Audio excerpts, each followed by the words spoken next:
বাড়তি শুল্ক আরোপের পর ভারতের ব্যাপারে নতুন আরেক ঘাটতেরামি করছেন যুক্তরাষ্ট্রের প্রেসিডেন্ট ডোনাল্ড ট্রাম্প। তিনি স্পষ্ট জানিয়েছেন, ভারতীয় পণ্যের উপর তাদের আরোপিত শুল্কের বিরোধ মেটানো না হওয়া পর্যন্ত ভারতের সঙ্গে কোনো বাণিজ্য আলোচনা হবে না। হোয়াইট হাউস গত বুধবার এক নির্বাহী আদেশে ভারতীয় আমদানির ওপর অতিরিক্ত 25% শুল্ক আরোপ করেছে, যার ফলে মোট শুল্ক 50% দাঁড়িয়েছে। এই পদক্ষেপ নেওয়া হয়েছে জাতীয় নিরাপত্তা এবং পররাষ্ট্রনীতির কারণে, বিশেষ করে রাশিয়া থেকে ভারতের তেল আমদানির জন্য। প্রাথমিক 25% শুল্ক 7 আগস্ট থেকে কার্যকর হয়েছে। অতিরিক্ত 25% শুল্ক 21 দিনের মধ্যে কার্যকর হবে। যাত্রাপথে থাকা এবং কিছু নির্দিষ্ট ক্যাটাগরির পণ্য শুল্ক থেকে ছাড় পাচ্ছে।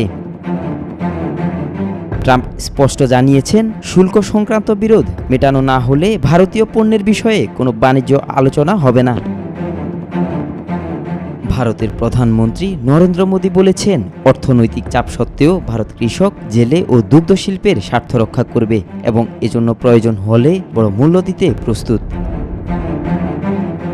শুল্ক বিরোধের কারণে দুই দেশের মধ্যে বাণিজ্যিক উত্তেজনা তীব্রতর হয়েছে, যেখানে উভয় পক্ষ নিজেদের নীতি ও জাতীয় স্বার্থে অনড় থেকে আলোচনা বন্ধ রেখেছে। আব্দুল্লাহ আল নোমান, আজকাল।